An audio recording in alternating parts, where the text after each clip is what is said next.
السلام علیکم۔ آج ہم نمرہ احمد کے ناول مالا کی ایپیسوڈ نمبر 10 سنیں گے۔ میں سوچوں گی ماں، وہ بولی تو اس کی آواز بہت آہستہ تھی۔ کیا وہ زیاد کے بارے میں سوچنا چاہتی تھی یا کسی وجہ سے وہ اس موضوع کو ٹال رہی تھی؟ کچھ تھا جو ادھورا رہ گیا تھا اور اسے اس کے مکمل ہونے کا انتظار تھا۔ مالا اور ماں کا سب سے زیادہ جھگڑا میٹھا کھانے پہ رہا تھا۔ سرجری کے بعد چونکہ وہ زیادہ ہلتی جلتی نہیں تھی، اس لیے خود سے میٹھا کھا نہیں سکتی تھی۔ ماں کو ہلانا جلانا بھی ایک الگ مسئلہ تھا۔ فزیوتھراپی روز گھر آتی اور ان کو ایکسرسائز کرواتی۔ وہ نوجوان سی لڑکی تھی، چلبلی سی، جینز ٹاپ پہنے بلاک ہیل سے ٹک ٹک چلتی ہوئی کمرے میں آتی اور خوشگوار انداز میں اعلان کرتی، آنٹی اٹھ جائیں، اور اپنے بیڈ پہ لیٹی ماں کی شکل سے لگتا تھا کہ اس کو کچا چبا جائیں گے۔ ان کو وہ ایک آنکھ نہیں بھاتی تھی کیونکہ وہ ان کی جسمانی مشقت کراتی تھی۔ اس کے آنے کا ٹائم فکس تھا اور آنے سے پہلے ماں کی وہ حالت ہوتی تھی جیسے ٹیوشن ٹیچر کے آنے سے پہلے بچوں کی ہوتی ہے، بس کسی طرح چھٹی کا بہانہ بن جائے۔ مالا، آج تو مہمان آنے ہیں، میں فزیوتھراپسٹ سے کہوں کل آ جائے؟ میں نے مہمانوں سے بات کر لی ہے، وہ 6 بجے کے بعد آئیں گے۔ فزیو کی چھٹی نہیں ہونی ماں، وہ بھی حورِ جہاں کی بیٹی تھی۔ جیسے بچپن میں ماں زبردستی ٹیوشن اور قاری صاحب پہ بھیجتی تھی، اسے بھی سارے بدلے گن گن کے لینے تھے۔ ماں پہلو بدل کے رہ گئی۔ مجھے تو وہ نقلی تھراپسٹ لگتی ہے، میرے سارے جوڑ ہلا جاتی ہے۔ اس کے جوڑ ہلانے سے یہ ہوا کہ جون کے آغاز میں ماں جو بالکل بیڈ پہ تھی، اب اٹھ کے بیٹھنے لگ گئی تھی۔ جون کے وسط تک وہ کھڑی ہونے لگیں اور جون کے آخری دنوں میں پہلی دفعہ انہوں نے واکر کے سہارے چند قدم اٹھائے۔ جولائی شروع ہوا تو ماں بالآخر واکر سے کمرے میں کا چکر کاٹنے لگی۔ باتھ روم میں اب وہ واکر سے جا رہی تھی۔ ہر شام فزیوتھراپسٹ ایکسرسائز کرانے آتی اور آخر میں وہ ان کو کھڑا کرتی۔ وہ واکر سے چند قدم چل کے مالا کے بیڈ روم پہ بیٹھ جاتی اور پھر وہیں بیٹھی رہتی۔ فزیو کے جانے پہ وہ ایسے خوش ہوتی جیسے بچے اسکول کی چھٹی کی گھنٹی بجنے پہ ہوتے ہیں۔ یہ ان کے روز کی روٹین تھی۔ فزیو چلی جاتی اور بخت بھی چائے لے آتی۔ مالا اور ماں وہیں بیٹھ کر بیٹھے بیٹھے چائے پیتے، ساتھ ہی ماہی کو ویڈیو کال میں لا لیتے۔ ماہی کی اس وقت فجر بھی نہیں ہوئی ہوتی، لیکن وہ ماں کے لیے اٹھ جایا کرتی تھی۔ پھر وہ تینوں خوب باتیں کرتے، گئے دنوں کی باتیں کرتے، پرانے قصے، سب کچھ خواب سا لگتا تھا۔ کہاں ماں ٹیومر کی مریض تھی اور کہاں وہ دونوں اب مالا کے بیڈ پہ بیٹھ کے گپیں لگا رہے تھے۔ ماہی نے گپوں کے لیے گیپ کا لفظ ایجاد کیا تھا۔ وہ ہر کسی کے نام کو چھوٹا کر کے آگے ایس لگا دیتی تھی۔ یوں اس کی شامیں ایک جیسی ہوتی، گپس لگاتے لگاتے کٹ جاتی، پھر رات ہو جاتی اور ماں کو نائٹ روٹین شروع ہو جاتی۔ ان کا بیڈ بنانا، ایکسٹرا کشنز، دوائیاں، اینٹی بایوٹک۔ درمیان میں معید کو شک ہوا کہ ماں کو مننجائٹس ہو رہا ہے، کیونکہ ٹیسٹ رپورٹس میں کچھ لیولز ہائی آ رہے تھے۔ یہ اس صورت میں ہوتا ہے جب دماغ کی منجی کی تہہ میں انفیکشن ہو جائے، جسے مننجائٹس کہتے ہیں، اور یہ جان لیوا ہو سکتا ہے۔ لیکن ڈاکٹر واصف کا کہنا تھا کہ یہ مننجائٹس نہیں ہے۔ وہ کہتے ہیں جب وہ تندرست لگ رہی ہیں اور اس سے بہتر ہو ہی نہیں سکتی تھی، اور کیونکہ 3 لیبارٹریز یہ کہہ چکی تھی۔ اور پھر مسئلہ کیا ہے؟ ہر چیز ٹھیک ہے، یہ لیولز بھی ٹھیک ہو جائیں گے، اینٹی بایوٹک آہستہ آہستہ ان کو تندرست کر ہی دے گی۔ اور یوں معید کچھ دن کے لیے مطمئن ہو جاتا، پھر دوبارہ ٹیسٹ کراتا۔ بظاہر ماں تندرست تھی، لیکن وہ لیولز نیچے نہیں جا رہے تھے۔ کہاں گڑبڑ تھی جسم میں، وہ شاید وہ وہمی ہو رہا تھا۔ اس دن معید کے ساتھ اس کا ایک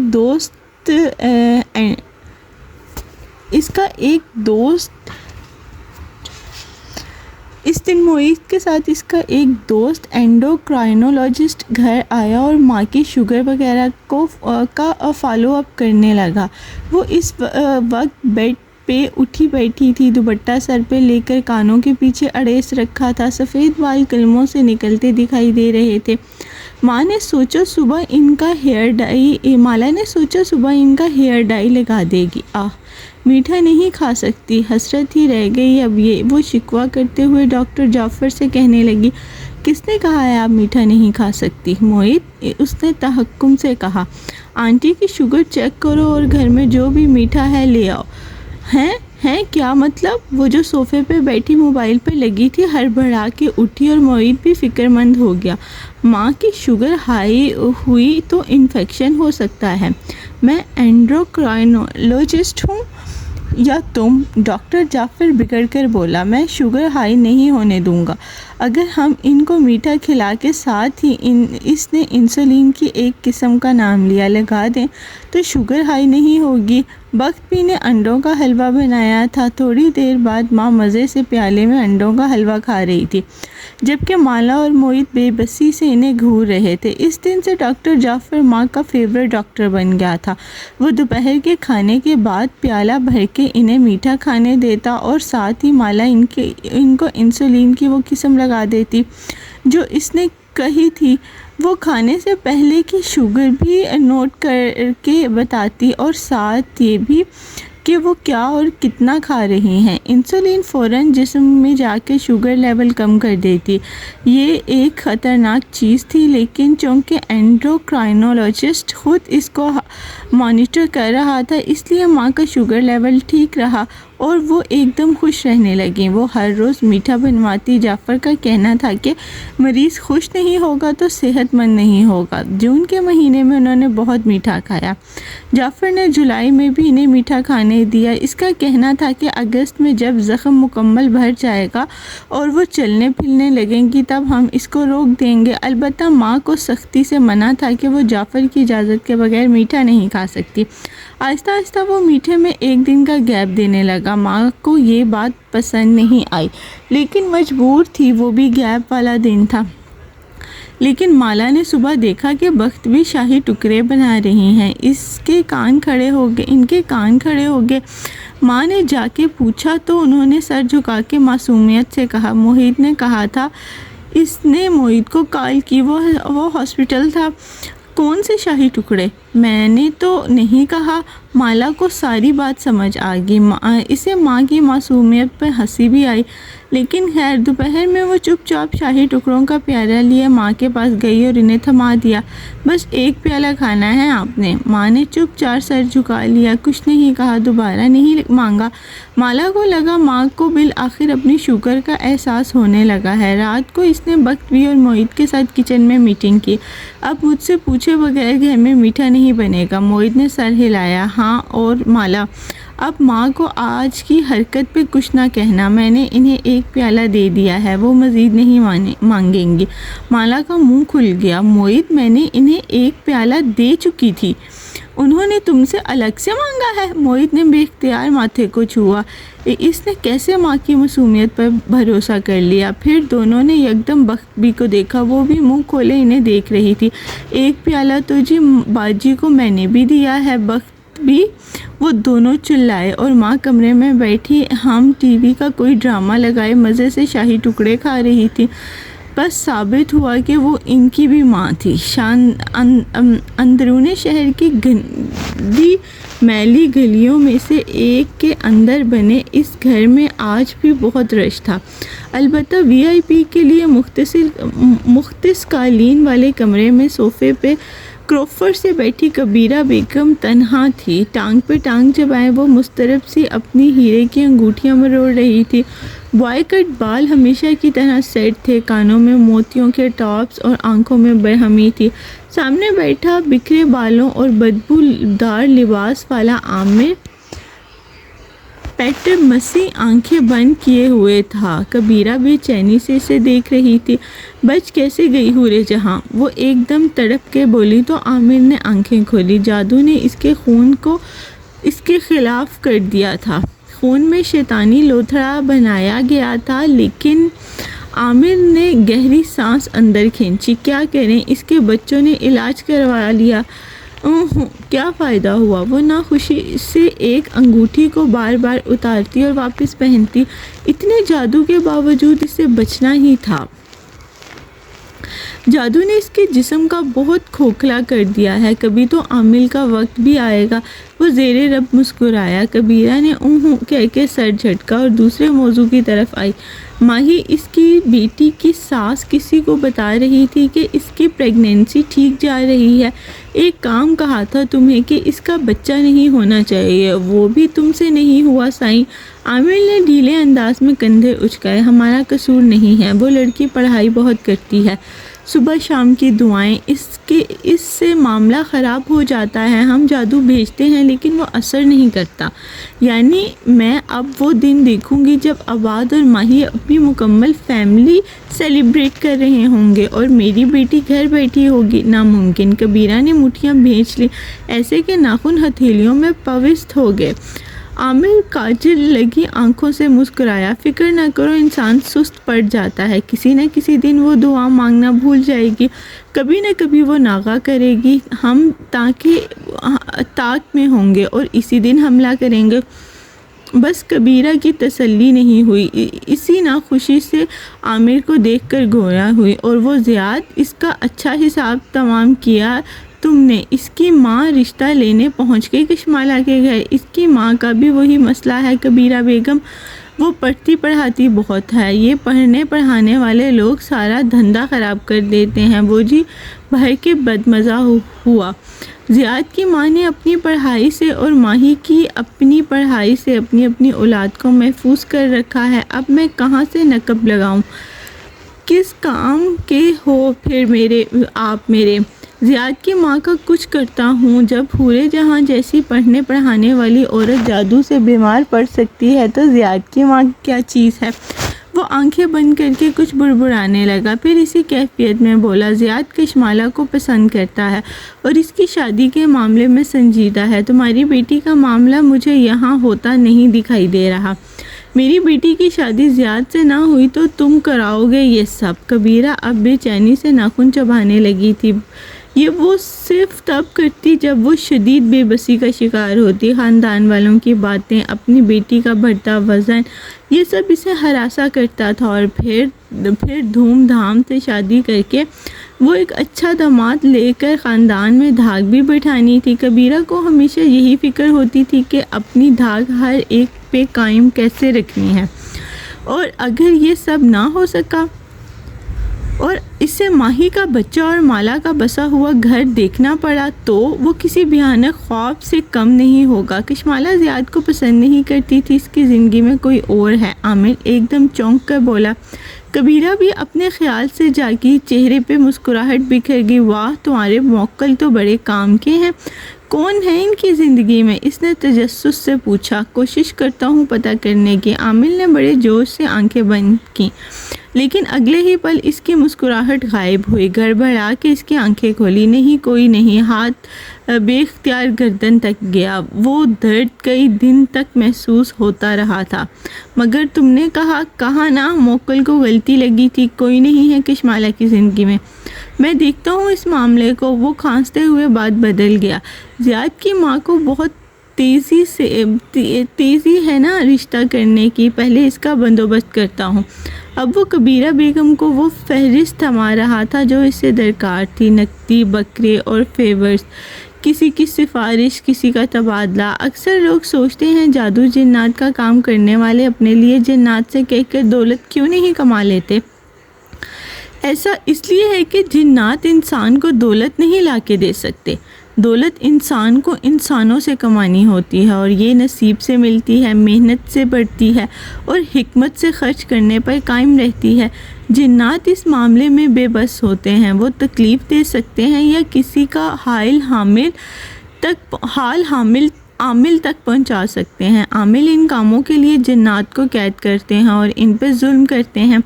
اس لیے ضروری نہیں ہے کہ جنات ہر کام درست کر دیں یا ہر خبر سچی پہنچائیں۔ جنات جھوٹ بھی بہت بولتے ہیں، اور اگر انہیں جواب معلوم نہ ہو تو اپنی طرف سے گھر کے سنا دیتے ہیں۔ عامل اپنے کلائنٹ سے پھر بھی پیسے بٹور لیتا ہے، البتہ ایسے گندے میلے علاقوں میں رہنا اس کی مجبوری ہوتی ہے، کیونکہ برے جنات اور شیاطین قریب تب آتے ہیں جب انسان ویرانے اور گندی جگہوں پہ رہے۔ انہیں جنات کو قابو کرنے کے لیے بہت سی غلاظت سے بھرے کام کرنے پڑتے ہیں۔ ایسے میں کچھ جنات ہوتے ہیں جو عامل کے قبضے سے چھوٹ جاتے ہیں۔ عامل ان کو مارنے یا ان کو روزی تنگ کرنے کا ڈراوا دیتا ہے، لیکن جس دن کسی جن کو یقین ہو جائے کہ عامل اس کی موت اور رزق پر قادر نہیں ہے، وہ عامل کے شکنجے سے خود بخود آزاد کر لیتے ہیں۔ لیکن انسان آزاد نہیں ہو سکتے۔ جو انسان عامل کے چوکھٹ پہ ایک دفعہ دیکھ لیتا ہے اور اسے اپنا کام کرنے کا چسکا پڑ جاتا ہے، وہ کبھی اس چوکھٹ سے آزاد نہیں ہوتا، اگر وہ توبہ بھی کر لے میں اب دوبارہ یہاں نہیں آؤں گا تو عامل اپنے جنات کے ذریعے سے ڈراتا ہے۔ انسان سمجھتا ہے کہ اس کے دشمن پھر سے پیچھے لگ گئے ہیں، سو وہ بھاگ کے عامل کے پاس دوبارہ آتا ہے، اور یوں عامل اپنے کلائنٹ کبھی نہیں کھوتے۔ جنات کے ساتھ ساتھ انسان بھی اس کی قید میں ہوتے ہیں۔ کبیرہ بیگم بھی ایک قیدی تھی۔ ماں نے ایمبولینزم والے معاملے کے بعد مالا نے ریسٹورنٹ والے پروجیکٹ کو روک دیا تھا، لیکن جون کے آخر میں جب ماں بہتر ہونے لگی تو اس نے ریسٹورنٹ جوائن کر لیا۔ وہ روز 1 سے 2 گھنٹے کے لیے وہاں جاتی تھی۔ اس کا ہاتھ برش اور رنگوں پہ پھر سے چلنے لگا تھا۔ ریسٹورنٹ کا نام گلاس ٹاؤن تھا۔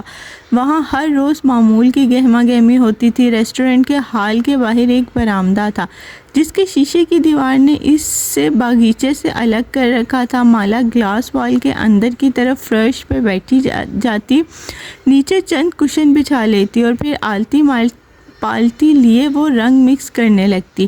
کانچ کی پلیٹوں کے ٹکرانے کی آواز، سلور کے چمچ کے کھٹکار، لاہور کے لوگوں کی گوسپس، موبائل کی بجتی گھنٹیاں، وہ سب سنتے ہوئے کام کرتی جاتی۔ آوازیں اچھی تھی، خاموشی بری تھی۔ خاموشی ہاسپٹل کے ICU کی یاد دلاتی تھی، جس میں صرف مشینوں کی بپ بپ کے علاوہ کوئی آواز نہ ہوتی تھی۔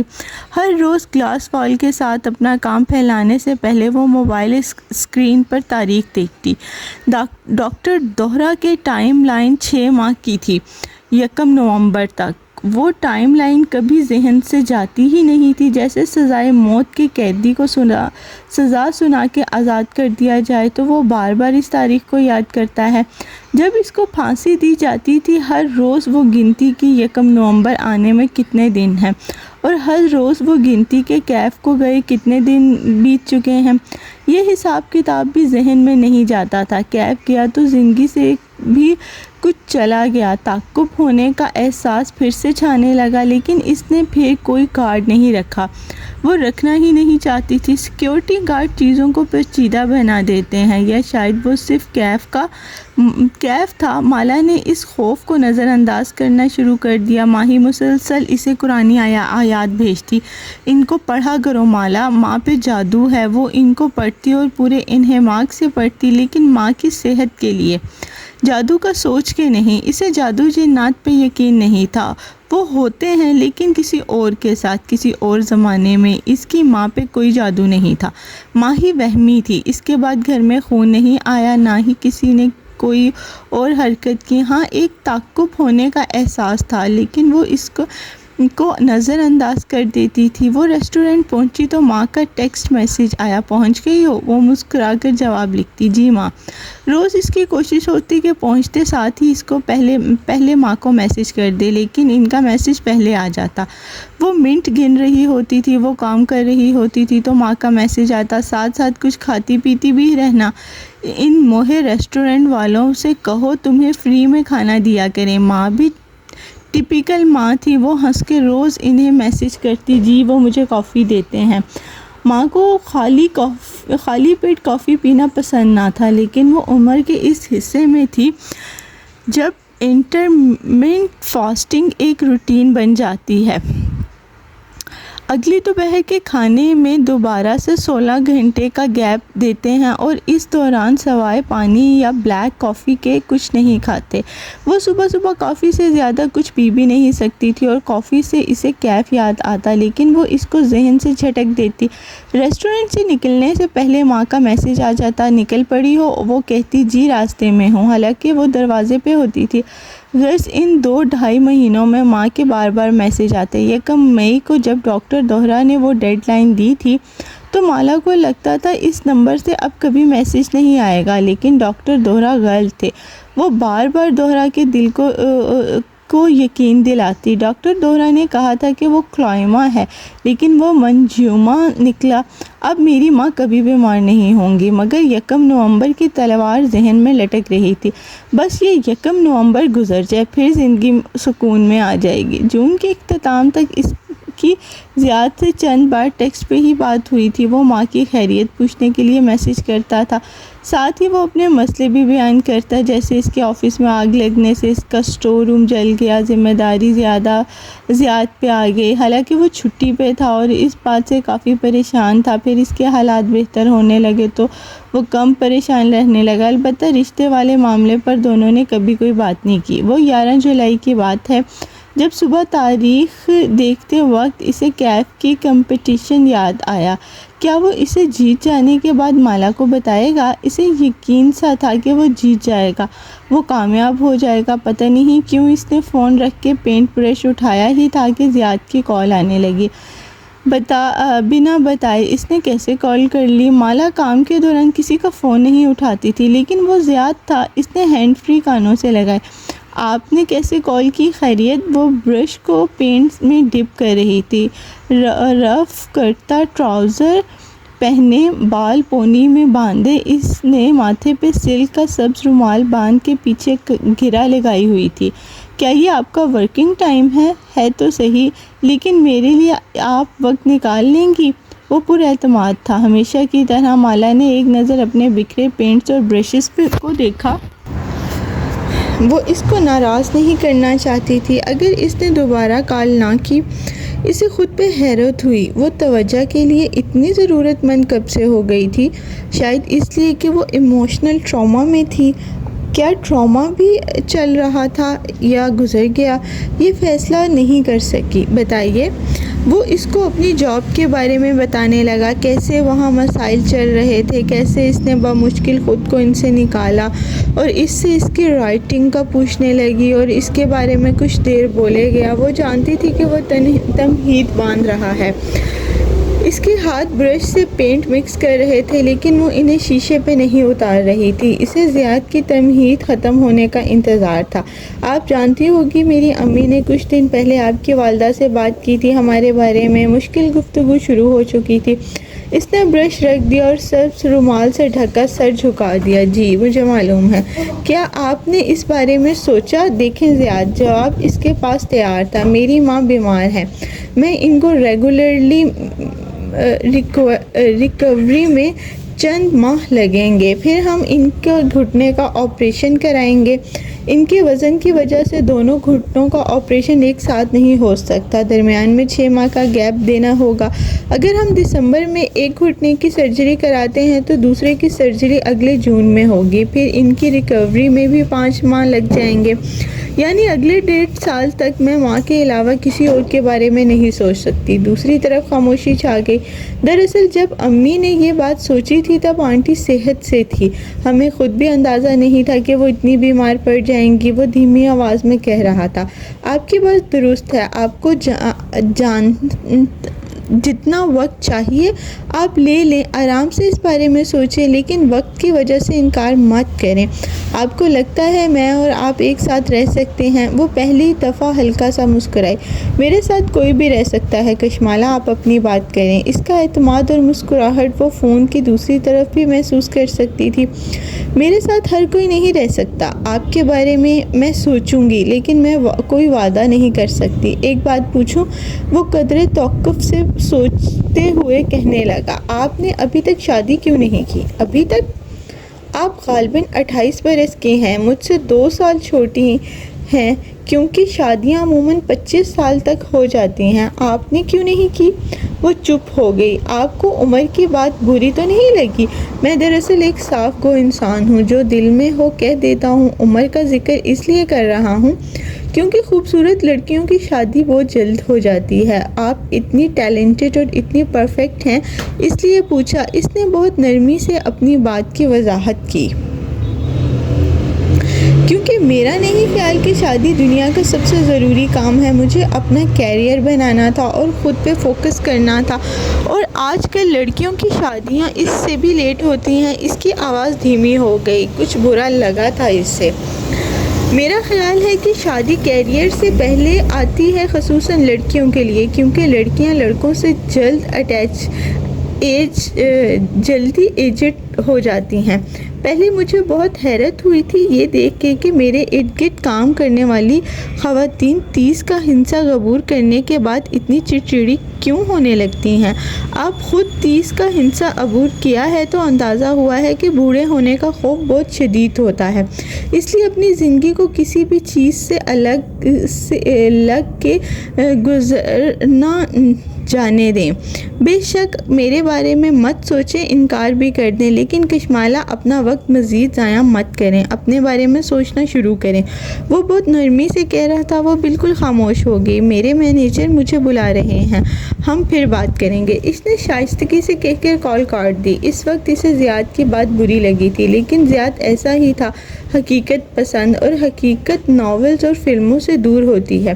حقیقت میں یہی سب ہوتا ہے، لڑکوں کے لڑکیوں کے بارے میں یہی خیالات ہوتے ہیں۔ وہ ریسٹورنٹ کے واش روم میں گئی اور سنک کے آئینے میں اپنا عکس دیکھا۔ چہرہ دائیں بائیں موڑا۔ ہر روز وہ پمپل ڈھونڈتی تھی، جھریاں کبھی نہیں ڈھونڈی۔ آج اس کی آنکھوں کے نیچے جھریاں تھیں؟ نہیں، اسے نظر نہیں آئی۔ اس نے تھوڑی نیچے کر کے اپنے سر کے بال دیکھے، ان میں کچھ سفید تھے، 5 سے 6۔ یہ تو 18 سال کی عمر سے تھے۔ سٹریس والے دنوں میں زیادہ سفید ہو جاتے تھے اور پھر ٹھیک ہو جاتے تھے۔ ماہی کے اس سے زیادہ سفید تھے، اور وہ ڈائی کرتی تھی۔ کیا میں نے اوشن کے پیچھے اتنے برس اپنی زندگی کے ضائع کر دیے، اور اب اوشن بھی میرے پاس نہیں رہا، صرف بینک اکاؤنٹس میں جمع ہوا کچھ پیسے باقی رہا۔ کیا میں 30 کی عمر تک شادی نہیں کروں گی تو مجھ سے کوئی شادی نہیں کرے گا؟ زیاد کی باتوں نے اسے الجھا دیا تھا۔ اس نے بے اختیار کیف کی واٹس ایپ چیٹ کھولی۔ اس نے اپنا واٹس ایپ اس روز سے آف کر رکھا تھا۔ اس کا لاسٹ سین جون کی اس تاریخ کا تھا جب وہ دونوں آخری دفعہ ملے تھے۔ کیف نے نمبر کیوں آف کر دیا تھا؟ کیف کہاں چلا گیا تھا؟ وہ اسے مس کرتی تھی۔ ایک بے نام سا احساس تھا جو کیف کی غیر موجودگی میں ہوتا تھا۔ وہ تھا تو اس سے ریلیکسڈ رہتی تھی، مسئلہ ہوتا تو اسے کہہ دیتی۔ کیف کے پاس ہر بات کا جواب ہوتا تھا۔ وہ اپنے الفاظ سے اس کی زندگی میں کچھ اضافہ کرتا تھا، کچھ اچھی بات، کچھ نصیحت۔ وہ گیا تو اپنے ساتھ بہت کچھ لے گیا تھا اور پیچھے خاموشی چھوڑ گیا تھا۔ آوازیں اچھی تھی، خاموشی بری تھی۔ اپنے اپارٹمنٹ کچن میں کھڑا زیاد موبائل کان سے لگائے مالا سے بات کر رہا تھا، اور نگینہ بیگم جو اس کی اپارٹمنٹ کی دیکھ بھال کے لیے آج یہاں آئی تھی، ماتھے پہ ہاتھ رکھے سن رہی تھی، ساتھ ساتھ تعصب سے سر بھی ہلا رہی تھی۔ فون بند کر کے اس نے ماں کو دیکھا تو وہ ابھی داخل ہوئی تھی اور انہوں نے اس کی آخری باتیں سن رہی تھی۔ امی، میں کچھ نہ کچھ کھا لیتا ہوں، اتنا سب نہ بنوایا کریں، اکیلے ہلکان ہوتی ہیں کچن میں۔ آپ اکیلے کہاں بیٹا، ملازمہ ہے میرے پاس، وہی کروا دیتی ہے۔ لیکن انہوں نے نرمی سے اسے پکارا۔ بیٹے، آپ کشمالہ سے بات کر رہے تھے؟ جی۔ اس نے موبائل رکھتے ہوئے فریج کھولا اور پانی کی بوتل نکالی۔ آج اس کی چھٹی تھی اور وہ گھر پہ تھا، اس لیے آرام دہ لباس میں ریلیکس نظر آ رہا تھا۔ آپ کو کشمالہ سے یوں نہیں کہنا چاہیے کہ وہ اپنا وقت ضائع کر رہی ہے۔ لیکن امی، وہ اپنا وقت ضائع کر رہی ہے، وہ فکر مندی سے کہہ رہا تھا۔ ایسے اگر وہ خود کو پس پشت اتنی ہی ڈال دے گی تو وہ اور سال ضائع کر دے گی۔ ہاں بیٹے، میں آپ کی بات سمجھ سکتی ہوں، آپ ٹھیک کہہ رہے ہیں، لیکن آپ کو اسے یہ نہیں کہنا چاہیے۔ وہ اوپری کیبنٹ سے ٹفن باکسز نکالنے لگی۔ زیاد اپنی جاب کی وجہ سے شہر کے دوسرے کونے میں رہتا تھا۔ وہ ہفتے میں ایک دفعہ یہاں آ کر اس کی فریج بھر جاتی تھی۔ امی، آپ مجھے جانتی ہیں، میں وہ کہتا ہوں جو مجھے ٹھیک لگتا ہے، اور ان کے ساتھ آ کھڑا ہوا اور اور اوپری کیبنٹ سے ان کے باکسز نکال کے دینے لگا۔ وہ مسکرا کر اسے دیکھنے لگی۔ خود حورے آپا بھی یہی کہہ رہی تھی کہ وہ نہیں چاہتی کہ ان کی وجہ سے ان کی بیٹی اپنی زندگی ضائع کرے، اور اب تو وہ ٹھیک ہے۔ معید کا بھی یہی کہنا ہے کہ وہ ماں کا خیال رکھ سکتا ہے فوراً انہیں، لیکن سال بھر میں ہم شادی کر سکتے ہیں۔ یہ باتیں وہ میں اس کی فیملی سے طے کر سکتی ہوں بیٹے، لیکن آپ کو اس کو یہ احساس نہیں دلانا چاہیے۔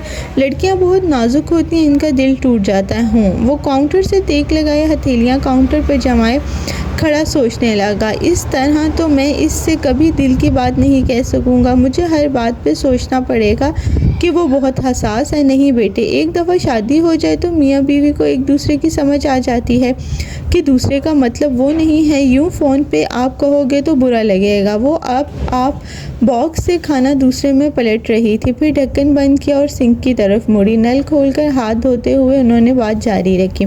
کشمالہ بہت اچھی لڑکی ہے اور اتنے عرصے بعد آپ کسی لڑکی کے لیے مانے ہو، میں تو بہت خوش ہوں، لیکن اگر آپ چاہتے ہو بیٹے کہ وہ آپ سے شادی کے لیے راضی ہو جائے تو اس کو اس کی حساسیت کا خیال رکھ کے اس سے بات کرنی ہوگی۔ اس کو دکھی کر کے تو نہیں مجبور کرنا شادی کے لیے۔ کیا میں نے اسے دکھی کر دیا؟ وہ فکر مند ہوا۔ نگینہ بیگم نے محبت سے اس کے کندھے پر ہاتھ رکھا۔ اس کو کال کر کے اس سے معذرت کر لینا، آپ نے اس کو محبت سے بیاہ کر لانا ہے۔ ایک نئی زندگی کی شروعات دل دکھانے سے نہیں ہونی چاہیے۔ زیاد نے مسکرا کر ان کے ہاتھ پہ ہاتھ رکھا۔ تھینکس امی، میں اس سے سوری کر لوں گا، وہ آئندہ بھی خیال رکھوں گا۔ کشمالہ کا دل میری وجہ سے نہ دکھے۔ آپ بتائیں، آپ کو ملازمت ٹھیک کام کر رہی ہے؟ بس گزارا کر دیتی ہے، پتہ نہیں کیوں ایک بازو میں درد رہنے لگا ہے۔ وہ بار بار اپنے ایک بازو اور گردن کو دبا کے کہہ رہی تھی۔ زیاد چونکا۔ اپائنٹمنٹ لوں؟ نہیں بیٹے، یہ درد مجھے بیماریوں کے درد نہیں لگتے، بس ہمارے رشتہ داروں کی نظریں ہیں، خود ہی ٹھیک ہو جائے گا۔ وہ مسکرا کے اب ٹفن اس کے فریج میں رکھ رہی تھی۔ اتنے عرصے بعد کشمالہ کی صورت میں ان کے گھر میں خوشی آنے والی تھی۔ بس کشمالہ مان جائے۔ وہ گھر آئی تو چپ چاپ سی تھی، دل اداس تھا۔ ماں سو رہی تھی۔ وہ ان پہ ایک نظر ڈال کے لاؤن میں آ گئی۔ گارڈ چیئر خالی رکھی تھی۔ دل چاہا سلیم کے کہے اس کرسی سے ہٹا دے، جب اس پہ بیٹھنے والا ہی موجود نہیں ہے تو کیا فائدہ، لیکن پھر نہیں کہا۔ سوچا ماہی یا صفورہ کو کال میں لا کے ان سے پوچھے کہ کیا وہ بوڑھی ہو رہی ہے، لیکن نہیں پوچھا۔ آج ماں کے سارے کام کرتے ہوئے اس نے ان سے بھی زیادہ بات نہیں کی۔ دل بہت برا ہو رہا تھا۔ وہ چپ چاپ سر لپیٹ کر سونے لیٹ گئی۔ نیند نہیں آ رہی تھی، لیکن وہ آنکھیں بند کیے لیٹی رہی۔ یہ احساس کہ وہ اپنی زندگی ضائع کر رہی ہے بہت دل ڈبو دینے والا تھا۔ صبح وہ کام پہ آئی تو اس کا چہرہ ویران تھا۔ اس نے لمبی سبز قمیض کے نیچے سفید ٹراؤزر پہن رکھا تھا۔ دوپٹہ گردن میں مفلر کی طرح لپیٹ کر دونوں کانوں کے آگے ڈالے ہوئے تھے۔ بندھے ہوئے بالوں کے اوپر سلک کا سبز رومال لپیٹا تھا اور دائیں گال پہ ایک دانہ نکلا ہوا تھا۔ وہ ویران چہرے لیے گلاس وال کے ساتھ فرش پہ بیٹھ گئی۔ گلاس وال کا نچلا حصہ اچھا خاصا پینٹ ہو چکا تھا۔ وہ سر جھکا کر اپنا پینٹ نکالنے لگی، تبھی پلیٹوں کانٹوں کے ٹکرانے کی آوازوں کے درمیان سے شناسا سی آوازیں سنائی دیں۔ اس نے ماتھے کو چھوا۔ اس کی لاہور کی دوستوں نے کہہ رکھا تھا کہ آج وہ گلاس ٹاؤن میں گیٹ ٹوگیدر کریں گے۔ انسٹا پہ انہوں نے اسے پیغام بھیجا تھا، لیکن کل سے اس نے فون آف کر رکھا تھا۔ اب وہ لڑکیاں سامنے سے آتی نظر آئی تو مالا کو سمجھ میں نہ آیا کہ وہ کیا کرے۔ وہ تو تیار بھی نہیں ہوئی تھی۔ صد شکر کر وہ گلاس وال کے باہر باغیچے میں بیٹھ گئی تھی، اور وہ اندر تھی اور فرش پہ تھی۔ شیشہ دھندلایا ہوا تھا، وہ اسے نہیں دیکھ سکتی تھی، نہ ان کو معلوم تھا کہ وہ وہاں پینٹ کرتی ہے۔ اس نے صرف کام کا بتایا تھا، جب تک وہ اسے نہیں دیکھیں گی وہ یہی چھپی رہے گی۔ آج اس سے کسی سے نہیں ملنا تھا، ان چاروں سے تو ہرگز نہیں۔ وہ چاروں اس کی کلاس فیلوز تھی، وہ شادیوں کے بعد سیٹل ہو چکی تھی۔ تم نے انسٹا پہ شہرین کی سٹوری دیکھی؟ ان کی گفتگو شروع ہو چکی تھی۔ اس نے اپنی برتھ ڈے پہ بنٹو کاظمی کا جوڑا پہن رکھا ہے، نیا پیسہ آیا ہوا ہے۔ ہاں، شہرین اپنے آن لائن بزنس سے کما رہی ہے، اب وہ ڈینا اور بنٹو پہنتی ہے۔ یار وہی نا، نیا پیسہ ہی ہے، وہ بارش کے قطرے بناتے ہوئے شاید اکتا رہی تھی۔ لاہور کی سوشلائسٹ کی گفتگو انہی باتوں کے گرد گھومتی تھی۔ کسی کے پاس نیا پیسہ آ رہا تھا تو کیوں آ رہا تھا، کون سستے برانڈ پہنتا تھا، کون انویسٹ کرتا تھا، بچوں کی اسکولنگ وغیرہ۔ پھر باتیں گوسپس کی طرف چلی گئی۔ ایک لڑکی بتا رہی تھی انسٹا پہ ان کے سوشل سرکل کے کس خاتون نے نقلی برانڈ پہن کے تصویریں کھنچوا رکھی ہیں۔ اوہ لیکن نقلی برانڈ پہننا نہیں چھوڑے اس نے۔ جب گوسپ ختم ہوئی تو وہ ذکر کر شروع ہوا جو ہر ایک کی دکھتی رگ ہوتا ہے، جس نے 21ویں صدی میں ایک دوسرے کو نیچا دکھایا جاتا ہے۔ سفر کے قصے۔ یار سیلا، تم کتنے عرصے سے یہاں ہو، ٹریول کیوں نہیں کرتی؟ مالا نے برش پھیرتے ہوئے گہری سانس لی۔ ٹریولنگ، یہ وہ موضوع تھا جس پہ لاہوری سوشلائٹس گھنٹوں بول سکتے تھے۔ جو گزشتہ ایک سال سے پاکستان سے باہر گیا ہو وہ ایسے موقع پہ سخت شرمندہ ہوتا ہے اور دوسرے اپنے سفر کے قصے سنا کے اسے مزید برا محسوس کراتے ہیں۔ وہ چپ چاپ اپنی چیزیں سمیٹ کے وہاں سے کھسک آئی اور سیدھی ریسٹورنٹ کے واش روم میں چلی گئی۔ آج پھر آئینے میں اپنا چہرہ دیکھا، وہاں جھریاں نہیں تھی، سر میں 5-6 بال البتہ ویسے ہی تھے۔ اگر وہ بھی اب تک شادی کر چکی ہوتی تو اس کی پریشانیاں یہی ہوتی۔ شوہر کا کاروبار، ٹریول، بچوں کی اسکولنگ، ان لڑکیوں کی زندگی مکمل تھی، صرف اس کی ادھوری تھی کیونکہ اس نے شادی نہیں کی تھی۔ اس کا دل مزید خراب ہونے لگا۔ زیاد کی باتیں، ان لڑکیوں کی چمکتی دھمکتی زندگیاں، ہر چیز ایک دم خود پہ حاوی ہونے لگی۔ اس نے ہاتھ دھوئے اور چہرے پر پانی ڈال کے باہر نکل آئی۔ وہ الجھنوں میں اس نے غور نہیں کیا کہ بائیں گال پر گرے پینٹ لگا ہوا ہے تو اس نے آستین کے کف کے ساتھ چہرے تک پہنچا تھا۔ گیلے چہرے اور پینٹ کے داغ سے لا علم وہ باہر نکلی۔ اس سے وہ ریسٹورنٹ کی بیرونی ایگزٹ تک پہنچی ہی تھی کہ کشمالہ آواز پہ اس کا سارا وجود جیسے نمک کا مجسمہ بن گیا، حالانکہ ابھی تک اس نے مڑ کے نہیں دیکھا تھا۔ یہ آواز ماہی اپنی ایڑیوں پہ گھومی۔ سامنے لوبی کے دہانے میں وہ کھڑا تھا۔ کیف جمال، تم؟ وہ بے یقین تھی۔ کیف مسکراتے ہوئے قدم چلتا اس کے سامنے آ رکا، بالکل سامنے۔ سیاہ جینز پر پہنی سفید ڈریس، شرٹ کے کف موڑے رکھے تھے اور کالر کے نیچے 2 بٹن کھلے تھے۔ شرٹ آدھی جینز میں اڑسی تھی اور آدھی باہر تھی۔ کندھوں پہ سیاہ بیگ ڈالے وہ بڑھی ہوئی شیف اور بھوری آنکھوں کے ساتھ مسکرا رہا تھا۔ جی میں کیف۔ وہ سامنے آیا تو ایک دم ساری دنیا میں روشنیاں بکھر گئیں۔ اسے معلوم ہی نہ ہوا کہ وہ کب ایک خوبصورت مسکراہٹ اس کے لبوں پہ بکھر گئی۔ تم یہاں کیسے؟ وہ اتنی حیران تھی کہ بیان نہیں کر سکتی تھی، وہ اتنی خوش تھی کہ اندازہ نہیں کر سکتی تھی۔ میں لاہور چھوڑ کے جا رہا تھا، سوچا جاتے جاتے آپ کو اپنی آدھے مہینے کی تنخواہ لیتا جاؤں۔ گھر گیا تو موعد نے بتایا کہ آپ یہاں ملیں گی۔ یعنی تم صرف تنخواہ لینے آئے ہو؟ وہ بھی مسکرا دی۔ آپ کو یقین نہیں آ رہا؟ اب تو تمہارے پاس کافی پیسے ہیں، میرے چند ہزار کی کیا اہمیت؟ کس نے کہا مجھے تنخواہ نوٹوں میں چاہیے؟ کشمالہ مسکرا دی۔ چلو کافی پیتے ہیں، اس نے پیشکش کر دی، لیکن پھر ہال کے دوسرے کونے کی طرف دیکھا جہاں گلاس وال کے پار بیٹھی لڑکیاں دکھائی دے رہی تھی۔ وہ چمکتی دھمکتی لڑکیاں ہاتھ ہلا کر باتیں کر رہی تھی، کہکے لگا رہی تھی۔ کیف نے اس کی نگاہوں کا تعقب کیا، پھر غور سے اس کا چہرہ دیکھا۔ وہ ان لڑکیوں کو دیکھتے ہوئے کسی سوچ میں گم ہو گئی تھی۔ اتنی سی زندگی ہے کشمالہ، اس کو ناپسندیدہ لوگوں کو برداشت کرنے میں کیوں گزاریں؟ وہ پورے دل سے مسکرا دی۔ پھر کہاں چلیں؟ جہاں لوگ سچے اور باتیں سادہ ہوں۔ وہ مسکرایا تو گال کا گڑھا گہرا ہوا۔ اگر آپ مجھے ایک ایسی جگہ چائے پلا دیں جہاں کی چائے میں پینا چاہتا ہوں تو سمجھیں آپ کی تنخواہ برابر کر دی۔ وہ تنخواہ اس کے اکاؤنٹ میں ٹرانسفر کر چکی تھی، لیکن شاید کیف نے فون کے ساتھ اس اکاؤنٹس کو بھی نہیں دیکھا تھا۔ لیکن یہ کیسے ہو سکتا ہے کہ کوئی اپنا بینک اکاؤنٹ نہ چیک کرے؟ خیر اسے کیا؟ اسے اندازہ بھی نہیں تھا کہ اس کے گال پہ سرمئی پینٹ لگا ہے۔ بس پینٹ کا بیگ کندھوں پہ ڈالا اور اس کے ساتھ چلی آئی۔ کسی اور سے وہ اس حلیے میں نہیں مل سکتی تھی، نگینہ آنٹی اور زیاد سے تو کبھی بھی نہیں، لیکن وہ کیف تھا، وہ مالا کا کمفرٹ زون تھا۔ تقریباً پونے گھنٹے بعد وہ دونوں دہلی گیٹ کے سامنے کھڑے تھے۔ یہ سرخ اینٹوں کا بنا بڑا سا شہری دروازہ تھا۔ دروازوں کے نام عموماً ان کے رخ کے حساب سے رکھے جاتے تھے۔ یہ دروازہ دہلی کو فیس کرتا تھا، اس لیے یہ دہلی دروازہ تھا۔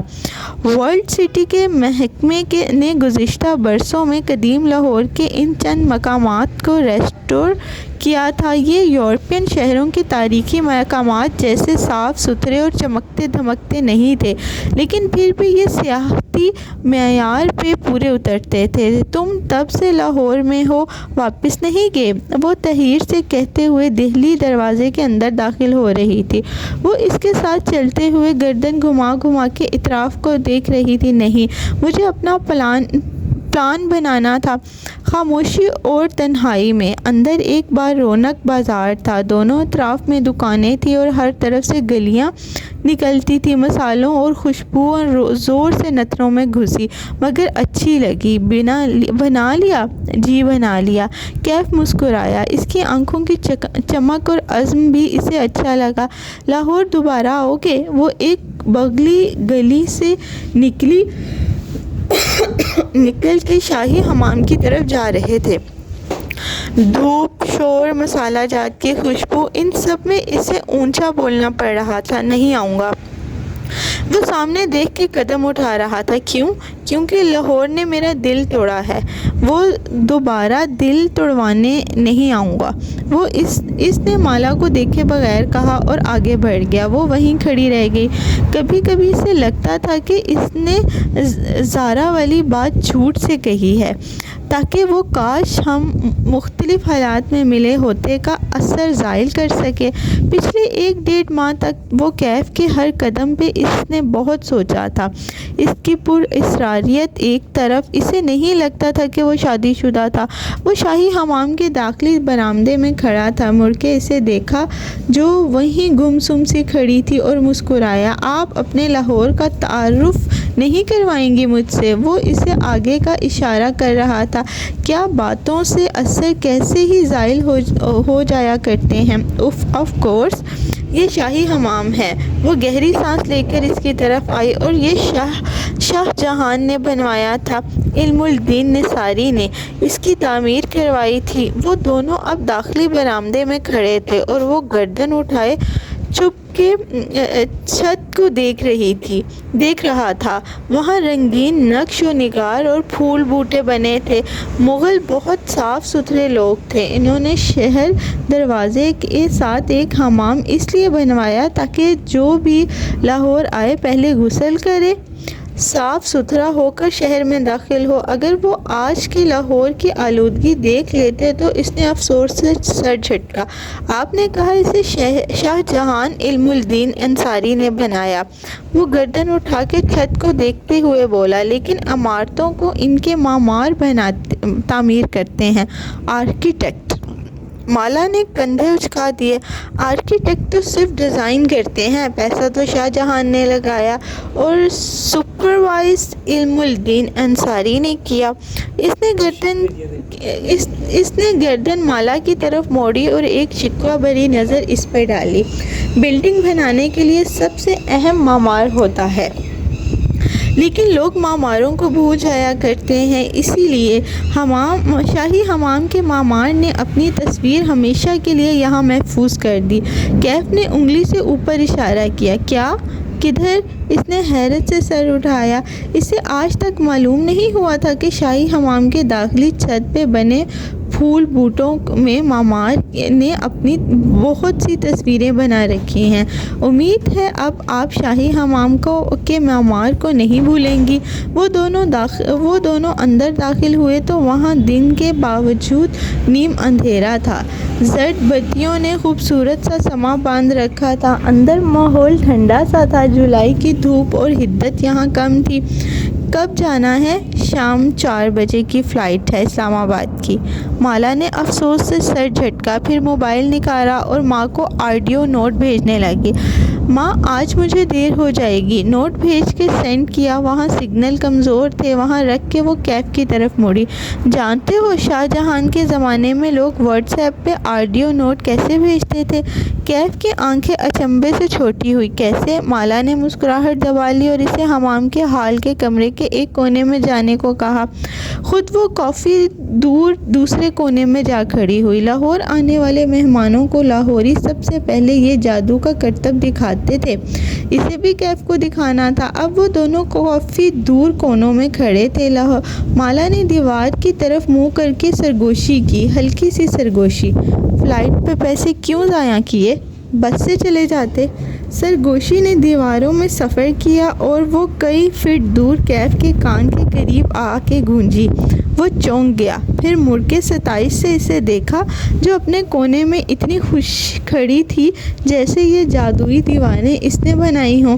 وہ واپس مڑا اور حمام کی دیواروں کے کونے میں سرگوشی کی۔ مجبور آدمی ہوں، مذاق نہ بنائیں۔ کشمالہ بے اختیار ہنس دی۔ اس کی ہنسی بھی سرگوشی کی صورت کیف کو سنائی دی۔ دل پہ پڑا بوجھ بڑھ گیا۔ اسی لیے کہتے ہیں دیواروں کے کان ہوتے ہیں۔ شاہی حمام کی دیواروں کے کان ہوتے تھے۔ وہ واپس ہال کے وسط میں آئی اور گردن اونچی کی۔ اوپر سے چھت میں بڑا سا سوراخ تھا، وہاں سے سورج کی روشنی مالا کے پینٹ لگے چہرے پہ پڑ رہی تھی۔ یہاں کھڑے ہو کر اگر غسل کرنے والے تولیے مانگتے تو آواز سیدھی حمام کے ریسیپشن تک جاتی۔ یہ ان کا انٹرکام تھا۔ جیسا کہ میں نے کہا، یہ معمار کا کمال تھا کہ اس نے ایسی دیواریں بنائی جو آوازوں کو سفر کرنے دیتی تھی۔ وہ کہتے ہوئے اس کے سامنے آ کھڑا ہوا۔ وہ دونوں چھت کی روشن سوراخ کے عین نیچے کھڑے تھے۔ جب میں ریسٹورنٹ آیا تو آپ پریشان لگ رہی تھی، سب ٹھیک ہے؟ مالا کی مسکراہٹ مدھم ہو گئی۔ کیف کے ساتھ وہ سب بھول گئی تھی۔ ایک دم سے تلخ حقیقت پھر سے یاد آنے لگی۔ چلو تمہیں سرجن سنگھ اسٹریٹ دکھاتی ہوں، وہاں چائے پیتے ہیں۔ وہ ٹال گئی۔ اسے یہاں سے نکلنا تھا۔ اسے ڈر تھا یہ دیواریں کان رکھنے کے ساتھ ساتھ یادداشت بھی رکھتی تھی، ایسا نہ ہو کہ وہ کچھ بول بیٹھے اور الفاظ امر ہو جائیں۔ گلی سرجن سنگھ اندرون لاہور کی ایک قدیم گلیوں میں سے ایک تھی جسے ورلڈ سٹی پروجیکٹ کے تحت صاف کر کے ری اسٹور کیا گیا تھا۔ ریسٹوریشن کے مطلب تھا پینٹ کرنا اور چند گملے اور بتیاں لٹکا دینا۔ اس حصے کے ریسٹور کرنے میں ورلڈ سٹی کے 12 سال لگے تھے، مگر یہ گلی انسٹاگرام جنریشن کے لیے بہت پرکشش شے تھی۔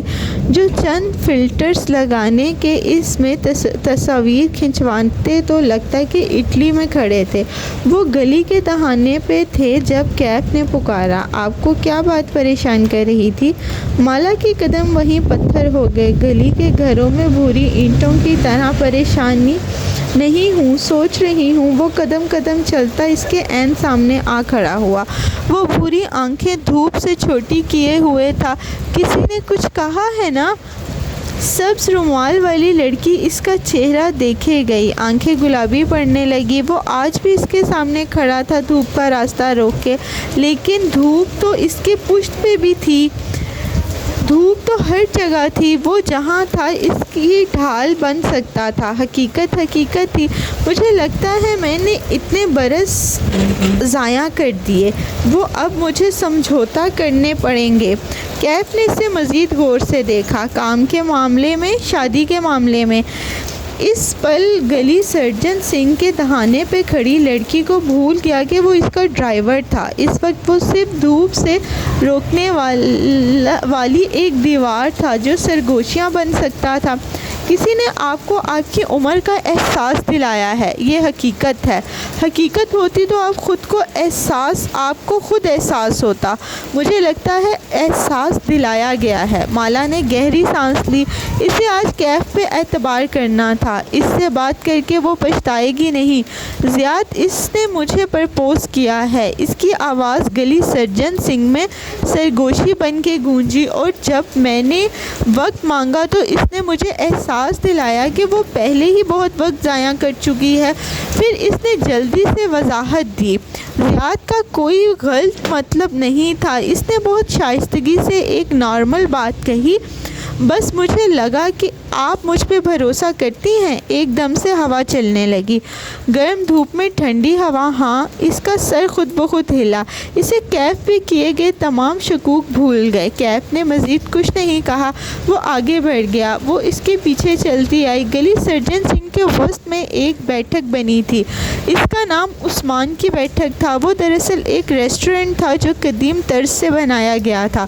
وہ دونوں چند سٹیپ چڑھ کے اندر آئے تو دیوان خان نظر آیا۔ وہ مختلف رنگوں سے سجا تھا، اینٹوں والی دیوار پر رنگ برنگے چنگیز آویزاں تھے، چھت سے جھولتے فانوس کانچ کی رنگیں بوتلیں سے مزین تھے۔ وہ دونوں وہیں آمنے سامنے مڑھوں پر بیٹھ گئے۔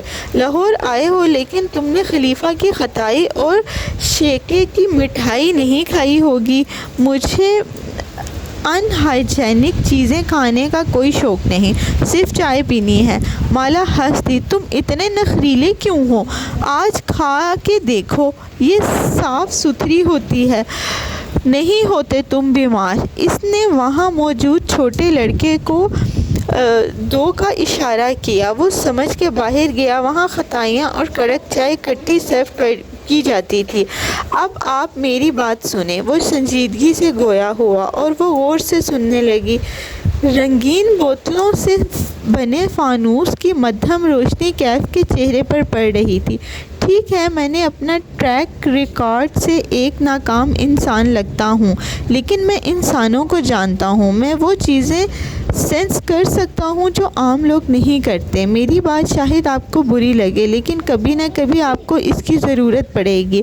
تم تو ایسے کہہ رہے ہو جیسے پھر ہم کبھی نہیں ملیں گے۔ ہم پھر کبھی نہیں ملیں گے، وہ اتنے حتمی انداز میں بولا کہ مالا کے دل کو کسی نے مٹھی میں دبایا۔ کیوں؟ تعلقات میں ایک چیز ہوتی ہے، ریڈ فلیگ۔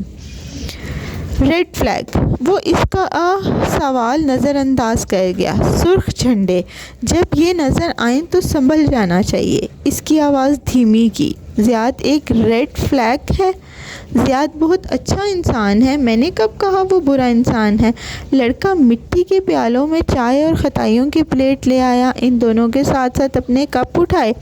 وہ میٹھا نہیں کھاتی تھی، لیکن اندرون شہر کی خطائیوں کی الگ بات تھی۔ اس نے ایک خطائی اٹھا لی اور چائے میں ڈبونے لگی۔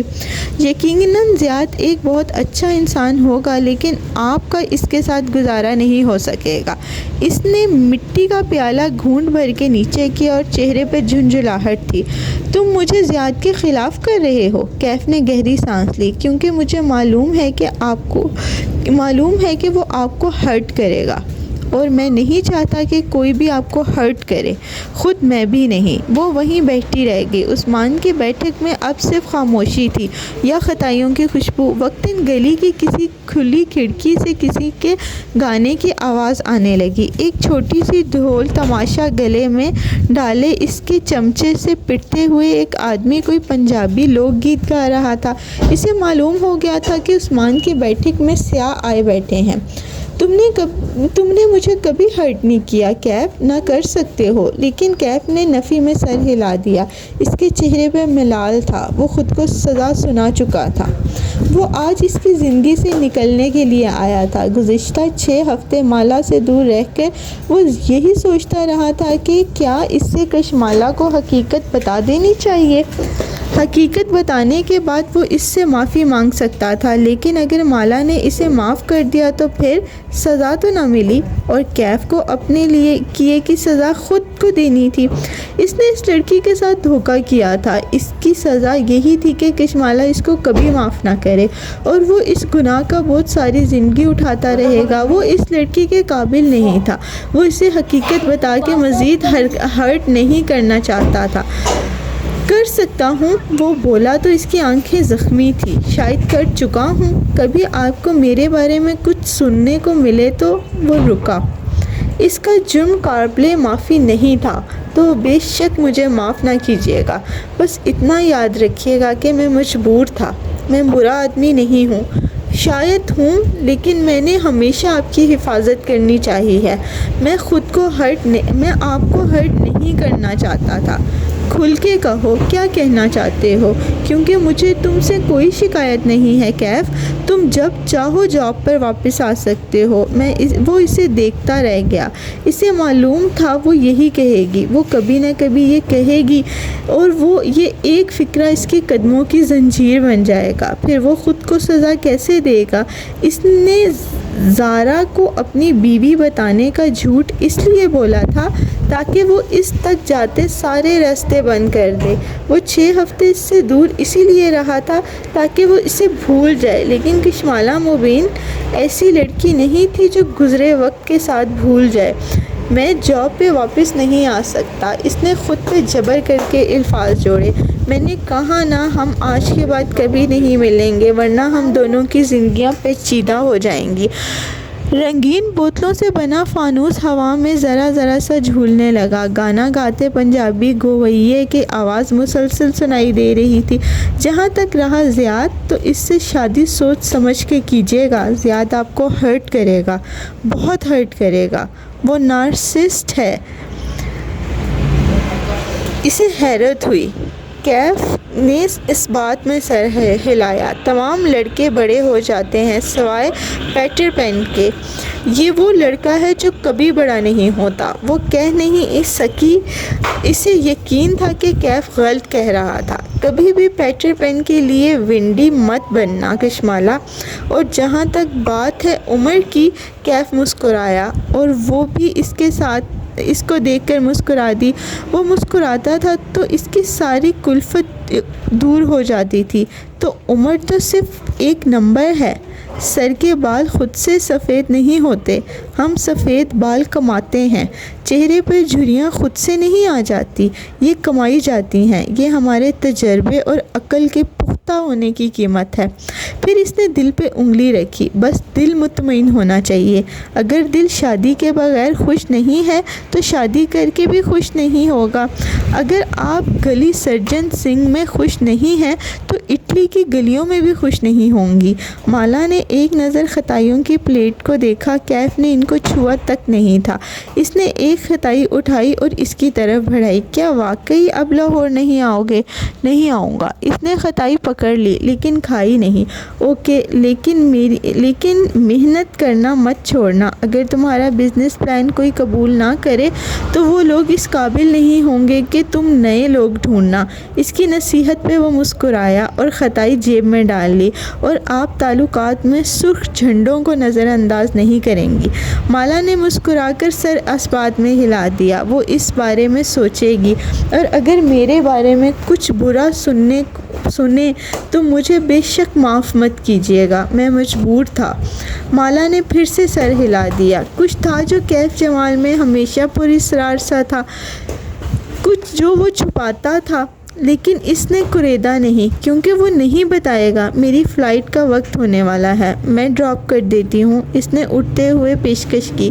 کیف کے پاس کار نہیں تھی۔ وہ اس کو ایک آخری سہولت دینا چاہتی تھی۔ ایئرپورٹ کے سارے راستے وہ خاموش رہا، کھڑکی سے باہر دیکھتا رہا۔ وہ اس سے نظر نہیں ملا رہا تھا۔ جب ایئرپورٹ آیا تو کیف نیچے اتر گیا، لیکن اسے اترنے سے منع کر دیا۔ میں چلا جاؤں گا، اس کی کھڑکی کے پاس رک کے اس نے کہا۔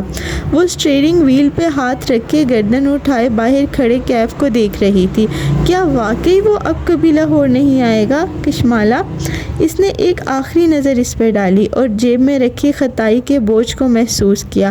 آئی ایم سوری ہر چیز کے لیے۔ وہ کس چیز کے لیے معافی مانگ رہا تھا وہ سمجھ نہیں سکی، بس سر ہلا دیا۔ وہ کیوں اتنا پر اصرار تھا؟ مالا کی کار آگے بڑھ گئی تو کیف جمال نے مڑ کے ایئرپورٹ کو دیکھا۔ سامنے ڈومیسٹک فلائٹس کا بورڈ نظر آ رہا تھا۔ کیف نے واپس پلٹ کر اس کی کار کو دیکھا، وہ دور جا رہی تھی۔ کیف نے دوبارہ بورڈ کو دیکھا اور پھر کلائی پہ بندھی گھڑی دیکھی، لیکن وہ اس طرف نہیں گیا، وہ وہیں رکا کھڑا رہا۔ اس کی نظریں مالا کی دور جاتی کار پہ جمی تھی۔ اسے کشمالہ کی کافی دور جانے کا انتظار تھا۔ وہ گھر واپس آئی تو اسے معلوم نہ تھا کہ اس کے گال پہ پینٹ لگا ہوا ہے۔ یہ تو جب ماں نے بتایا کہ چہرے کو آئینے میں دیکھو، وہ حیران اسی کمرے میں آئی اور ڈریسنگ ٹیبل کے آئینے پر نظر ڈالی تو اوسان خطا ہو گئے۔ او نو، میں اس پینٹ کے ساتھ پھرتی رہی اور کیف نے مجھے بتایا تک نہیں، بدتمیز۔ اسے پہلے غصہ آیا، پھر ہنسی۔ چہرہ دھو کر وہ باہر آئی تو فون نکال کر آن کیا۔ سفورہ کے میسج آئے ہوئے تھے، کدھر غائب ہو مالا؟ اس کا موڈ اچھا تھا، اس نے فوراً کال ملائی۔ وہ اور گیلا چہرہ سکھاتے ہوئے وہیں کھڑکی کے ساتھ کرسی پر بیٹھ گئی۔ تم آج سلا وغیرہ کے ساتھ برنچ پر نہیں تھی؟ میں نے ابھی انسٹاگرام پر سٹوریز دیکھی ہیں، مجھے تمہاری فکر ہونے لگی۔ تم ٹھیک ہو؟ امی ٹھیک ہے؟ ہاں اب میں ٹھیک ہوں، وہ بشاشت سے بولی۔ کیف کی کمپنی ہمیشہ مجھے ٹھیک کر دیتی ہے۔ کیف؟ اس نے تو جاب چھوڑ دی تھی۔ ہاں لیکن وہ تب سے لاہور میں ہی تھا، آج اسلام آباد جا رہا تھا تو مجھ سے ملنے آیا، ہم ایک ساتھ پرانے لاہور میں گئے۔ سفورہ خاموشی سے سنتی رہی۔ میں نے کبھی کبھی سمجھ نہیں پاتی ہوں وہ کیا چاہتا ہے۔ اس نے مجھے یہ بھی کہا کہ اس کے خاندان والوں سے چھپ کے شادی کر رکھی ہے۔ ناممکن، مجھے بھی یقین نہیں آتا۔ مالا کل مجھے لاہور آنا ہے، سفورہ سوچ کے بول رہی تھی۔ کیف کیا چاہتا ہے؟ اس کو ذرا بیٹھ کے ہم ڈسکس کریں گے۔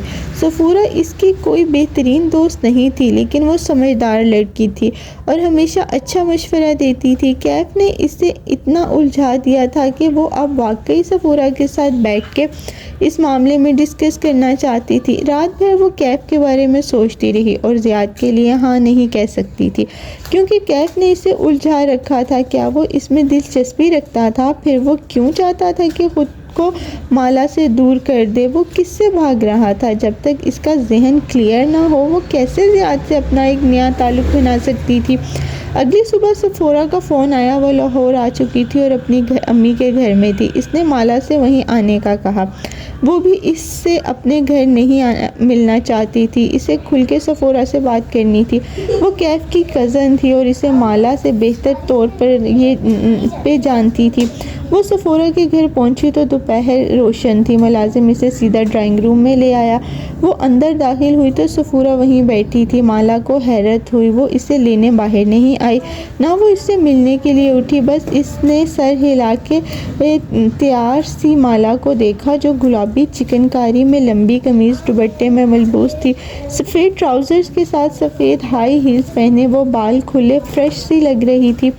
سفورہ اس کے برعکس تھی، اس کی آنکھیں سرخ اور گیلی تھی۔ بیٹھو مالا، ہمیں بات کرنی ہے۔ کچھ غلط تھا اس سارے منظرنامے میں، کچھ غلط تھا، کچھ جو وہ نہیں جانتی تھی۔ کیا کیا ہے کیف نے؟